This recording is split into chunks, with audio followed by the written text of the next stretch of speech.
Welcome to this episode of the $1 Million Mastermind. I'm Larry Weidel, and before we get started, if you want to know exactly how to win again and again, go to weidelonwinning.com/webinar now to watch something I've put together for you. Now let's get going into this episode of $1 Million Mastermind. We're here talking with Jessica Chang, and Jessica has done something unbelievable in the arena of child care and is created a network, the largest child care network in the United States. And they're really just getting started from what I hear. She's got an app that connects parents with home daycare owners. She's helped make a mental breakthrough that's going through companies now that they need to, the employers of all sizes need to get involved in cost effectively offering employees and team members support for their child care needs. And as a result, they're growing incredibly fast and attracting a lot of attention. So Jessica, thanks for taking time to talk. And how did you get your early experience? You said when you decided you saw this need, started with a personal problem, you started, basically you identified a niche. It was big, it was important. And you said, I had a lot of skills, even though I was not the childcare business. I had experience putting companies together, projects together, making things happen, running companies, financials. Where did you get that experience? How did you get those tools? So I started off actually as an investment banker early on, and how do you start as an investment banker? What does that mean? When I graduated college, where'd you go to college? I went to UC Berkeley. UC Berkeley. And so, Are you talking to me from California now? I am talking to you from California. Okay, we've got to put that California filter on everything. But I actually grew up out of country. So I actually grew up as a expat in China. And one of the things is I'm growing up in Beijing. It's really cold, and when I was applying for college, I remember my dad distinctively saying, look, you could either be on the East Coast or on the West Coast, but I can tell you the West Coast is a lot warmer. Yeah. And that was a big push for me. But I think the other thing that my dad had always said to me, and why I was so determined to kind of get into finance early on, was financial independence. And my dad said, he was like, look, there's a lot of jobs out there, but finance actually gives you financial independence. And you do the number of years that you should do, and you might like it. But if you don't, you have the ability to kind of choose where you want to go next. And I took that to heart and started off in investment banking because of what my dad said, though those were the longest days I've ever had. And probably the hardest. It really put into me that mentality of working hard and working hard and using that to really understand what it means to be to go after something that you really truly want and how much effort you're going to put towards it. And that was ingrained in me. And from the beginning, what kind of work that you were doing that was so challenging and so hard that you had to master as an investment banker? I don't think that the work was that hard per se. It was just you were expected to learn very quickly and do a lot of projects at the same time. So a normal job might be hey, look, you've got 6 months to get up to speed and you're going to work on one project at a time. In investment banking, they were look, you've got 2 weeks to learn it. If you don't learn it, then you're going to be spending time working on it until 2 to 3 a.m. every day. So the faster you learn, the earlier you get to go home. When And when not when all, you say learn something, what are you learning?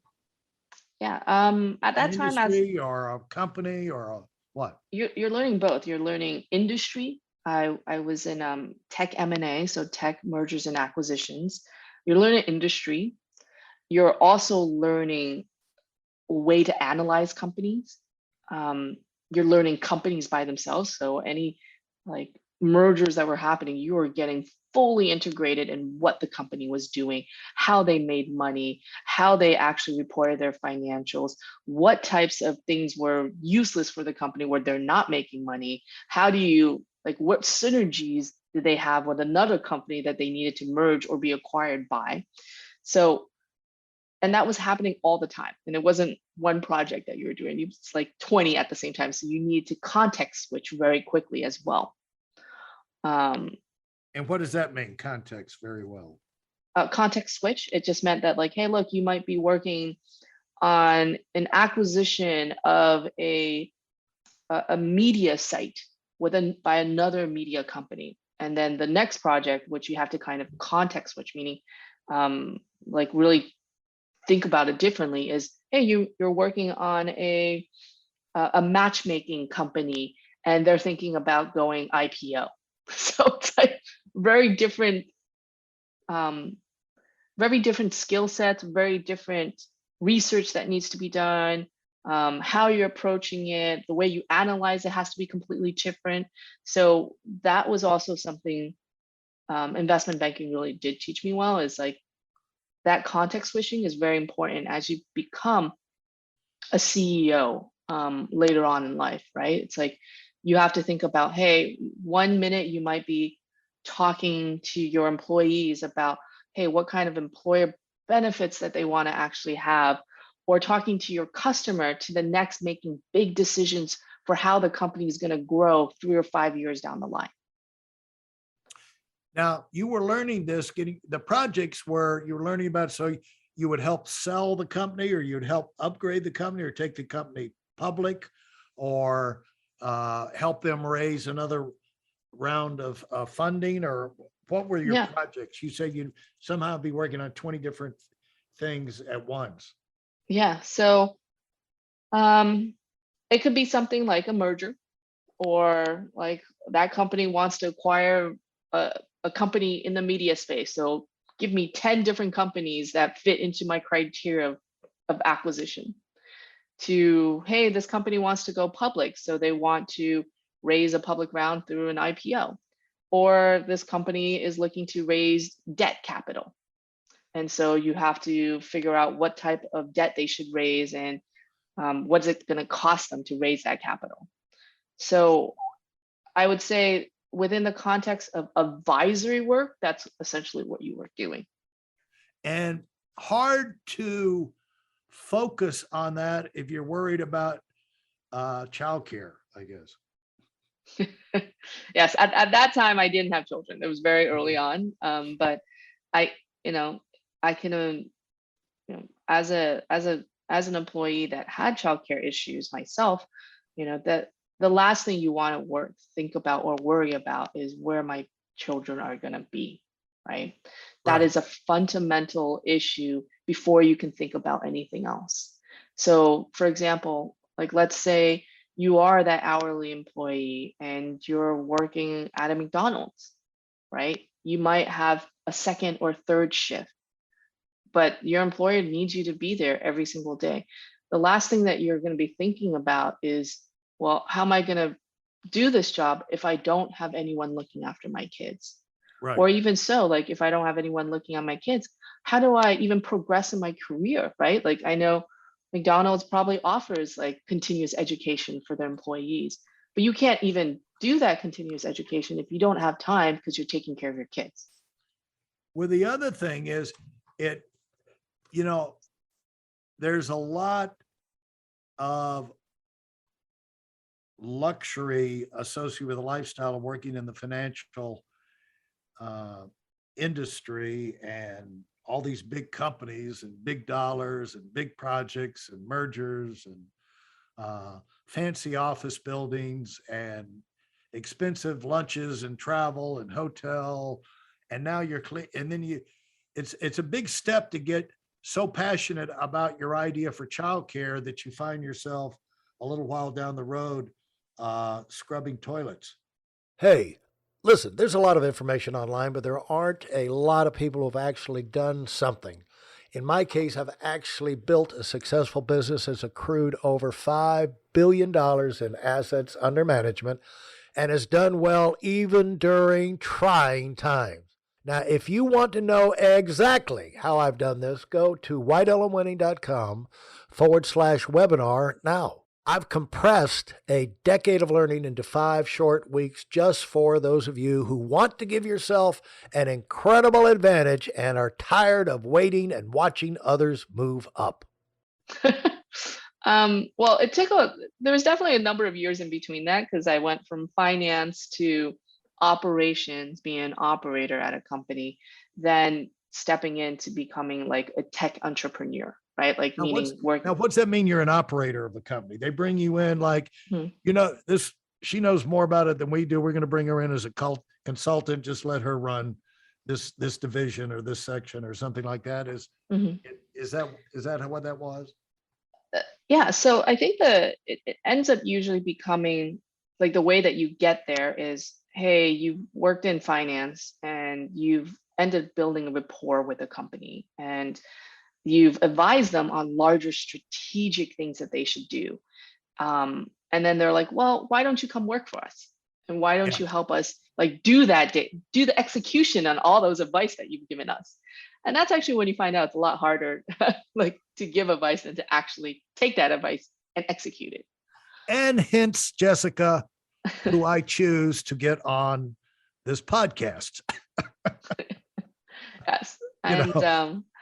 people who have made that jump and realized that, and so what things, like when you went in and now you're running a project, what's your recollection of that were like eye-opening experiences for you?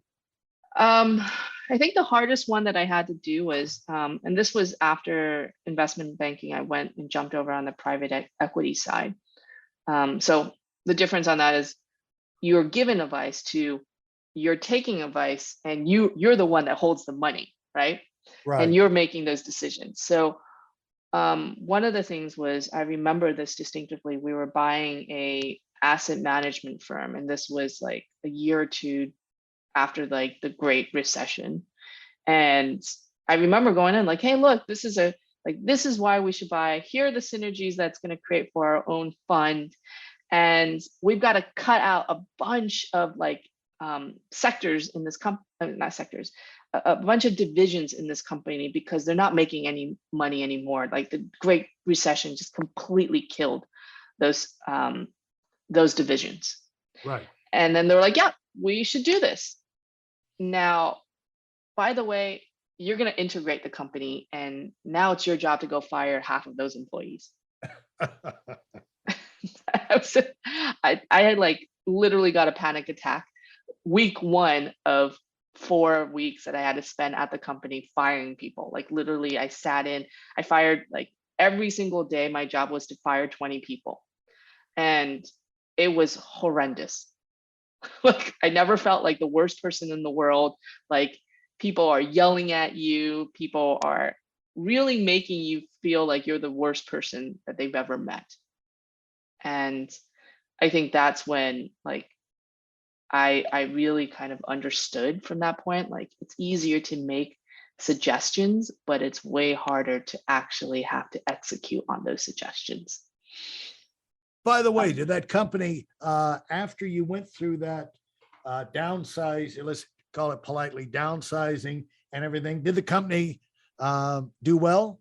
Yes, it did.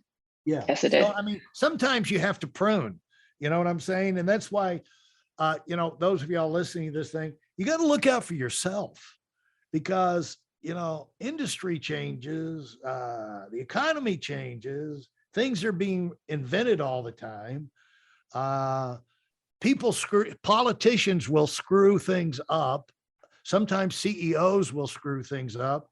You got to look out for yourself, and you've got to have your options and not just be a Pollyanna as you go through the day thinking this job is always going to be here for me. I'll get a decent pay raise, and, my pension will be definitely there for me. You got to look down the road and look out for yourself. And those of y'all thinking about starting your own business, or maybe you're in that now and going through nightmares trying to make it work, need to remind yourself that it is worth it because you're taking control of your life.